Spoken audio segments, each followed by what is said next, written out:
We're going to bring in two veterans now. Pete Hegseth is an Afghanistan and Iraq war veteran and Fox News contributor, and Carl Higbie is a former Navy SEAL and, by the way, a Donald Trump supporter. I am. So I got to ask you, after everything we've just heard, why do you, and I point out your credentials, you've served from 2003 till 2012, former Navy SEAL. You did 2 deployments in Iraq. Why do you think Donald Trump is the best guy for the job to lead this country and lead the military? Well, we need to look at first 4 things. I have immeasurable respect for George W. Bush, but Jeb is not his brother. That's a fundamental fact. I look at a guy like Donald Trump who has consistently, he has set a goal, surrounded himself by the right people, and then performed, and then accomplished the goal, which is, I see just the same thing. I mean, look.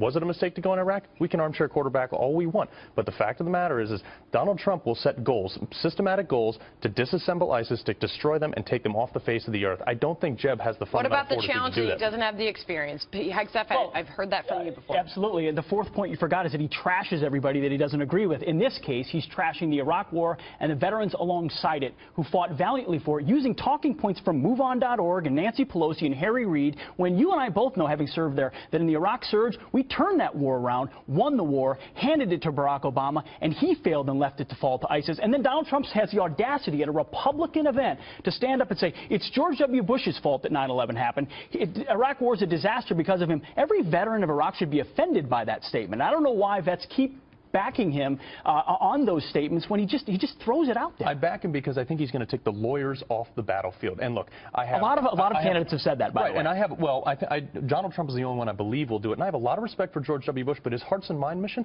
was not conducive to winning the war. I don't think that we were winning the war. The surge won the war. In fact, Joe Biden said in 2011, this war is won. We can leave. It's going to be a success for the Obama administration. Why isn't Donald Trump talking about that? Why is he litigating 9/11 and the Iraq war, shooting inside the tent at this Republican debate? It's not helpful. So, Pete, let's go back to the fact that Karl Rove was just refuting these claims that Donald Trump says that he was raising a red flag, saying we shouldn't do this in 2003 and 2004. He's saying that simply wasn't true. I heard you under your breath say that's true.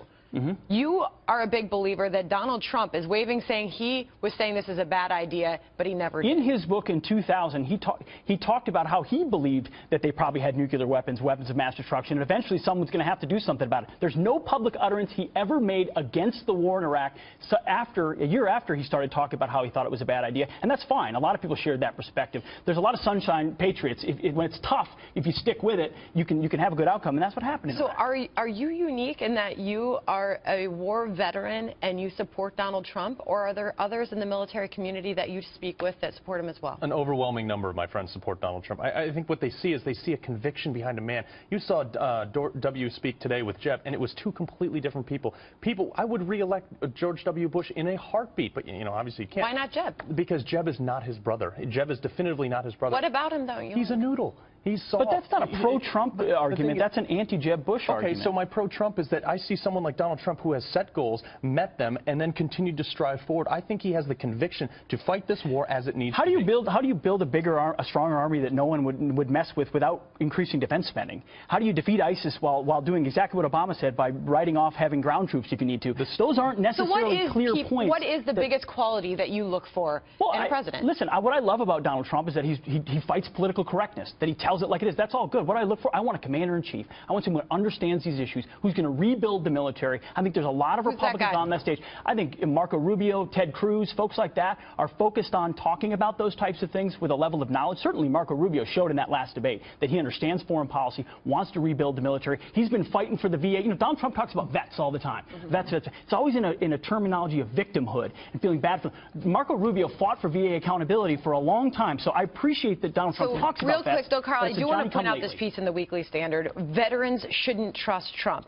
And in it, they point out his mocking of a prisoner of war, a war hero, John McCain. And this was at the very beginning of his campaign. How everyone so easily has gotten over that and forgotten that. Well, I think that, you know what it was, is John McCain is a senator in the state where we had the worst VA scandal in history and nothing was done. Nobody was fired. John McCain fought for it.